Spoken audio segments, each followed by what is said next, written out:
Comment ça va? Ça va bien, je suis aujourd'hui pris en otage à Hyères.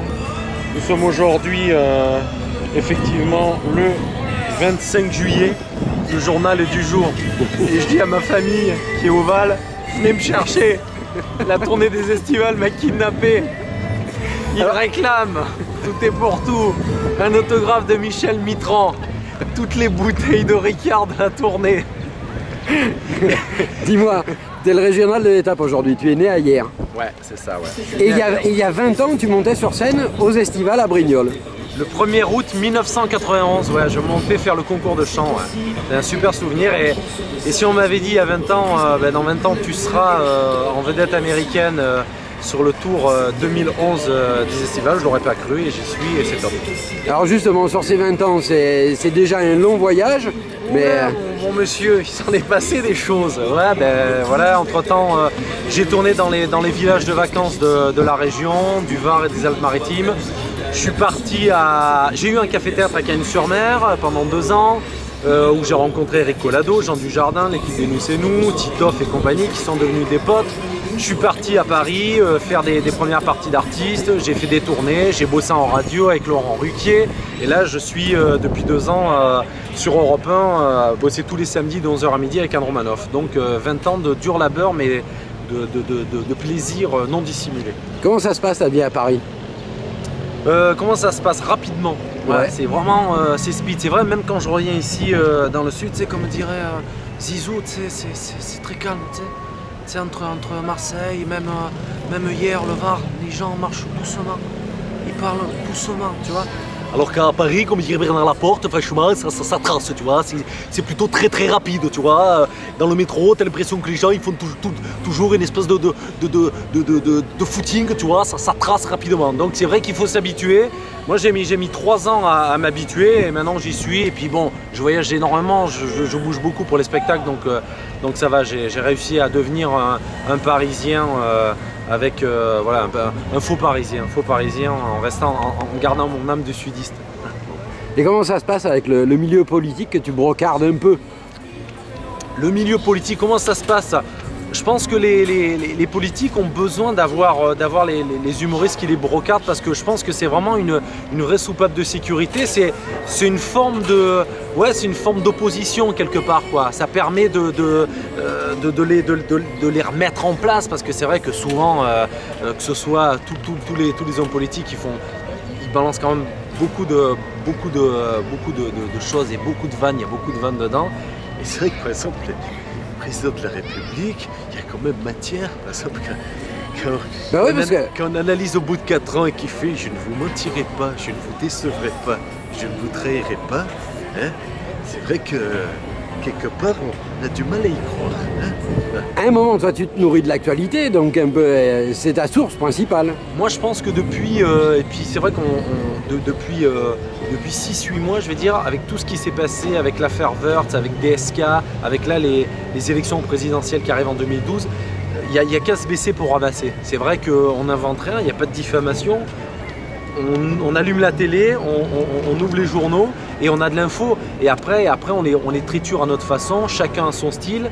Il y a plein d'humoristes, il y a aussi des imitateurs aussi qui traitent aussi l'actualité politique. Et j'essaie de le faire à ma manière avec mes personnages, en faisant aussi des personnages locaux quand je viens dans le coin. Jean-Claude Godin à Marseille, Hubert Falco ici parce que forcément c'est comme tout le monde, je suis le maire de Toulon, j'ai été secrétaire d'État aux personnes âgées. Et je crois que les gens aiment bien Hubert parce que je suis un homme de la ruralité et moi je suis un vrai homme politique et les gens m'adorent. Et ça, je pense que c'est un plus d'à chaque fois prendre également de l'info locale. Là, ce soir, je suis à Hyères et je suis allé pêcher un petit peu de l'info locale et j'essaye aussi de parler de ce qui se passe chez les gens. Et les gens aiment bien parce qu'ils trouvent que à ce moment-là, je leur ai fait un spectacle pour eux. C'est personnalisé et ça, je pense que c'est un peu ma marque de fabrique. Mais t'as pas peur qu'ils te réclament une partie de ton cachet à la fin parce qu'en fait, tu te nourris d'eux? Eh ben, je suis prêt à leur donner la boîte du cachet, tu vois, et c'est ça qui est extraordinaire. Je garde le cachet, je leur donnerai la boîte. C'est ce qu'on appelle le rire participatif.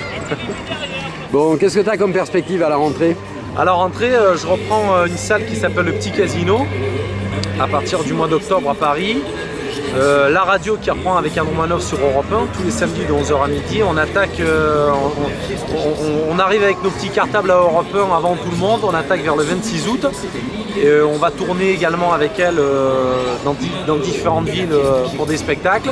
Et puis voilà, j'ai tout plein d'autres petits projets, mais pour l'instant je ne peux pas en parler parce que rien n'est finalisé.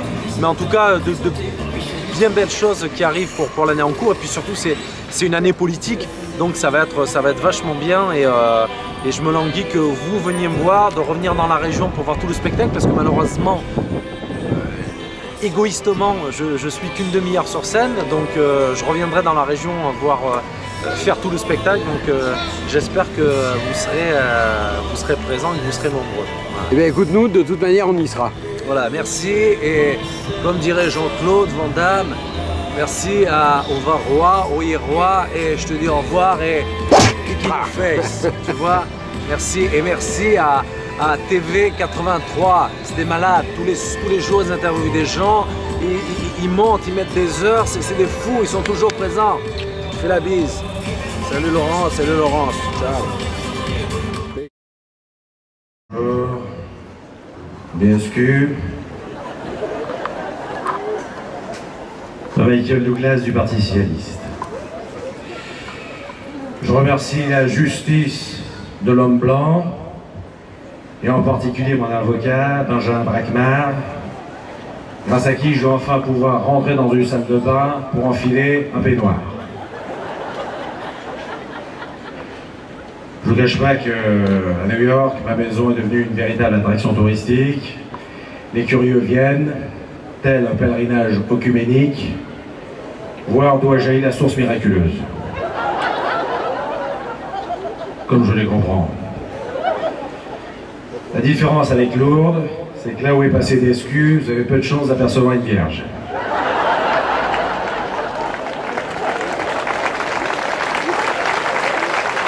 Qu'est-ce qui s'est passé cette soirée? Magnifique, encore une nouvelle édition extraordinaire. C'est un superbe spectacle que nous a offert Varmatin cette année. C'est vrai que la fièvre Gypsy a gagné la place Clémenceau et on a rarement vu autant de monde ici réuni, et puis tout le monde debout. Ouais. La première partie, ça vous a plu? Parce que vous, en tant qu'élu, quand on chambre les élus, ça vous fait rire? Oui, je trouve que ça a été fait avec beaucoup d'humour et de tact. Ouais, je trouve ça assez amusant. Il faut savoir rire de tout, de toute façon. Bon. Et le maire, M. Politi, vous pensez qu'il a de l'humour, lui? Monsieur Politi a beaucoup d'humour. Je pense que là, il a été empêché ce soir, il n'a pas été présent avec nous, mais je pense qu'il aurait beaucoup apprécié. Mais je me ferai une joie de lui transmettre. Bonsoir, je lui dirai, il sera content. Bon, vous vous êtes régalé alors, hein? Écoutez, une soirée exceptionnelle, et j'espère que la prochaine édition sera à la hauteur de celle-ci. Mais c'est vrai que sous la houlette de Michel Mitran, on a eu encore un spectacle magnifique, d'humour, et puis d'une grande qualité musicale ce soir. Eh bien écoutez, je vous remercie. Merci à vous. Passez une bonne soirée. Au revoir. Au revoir. Au revoir.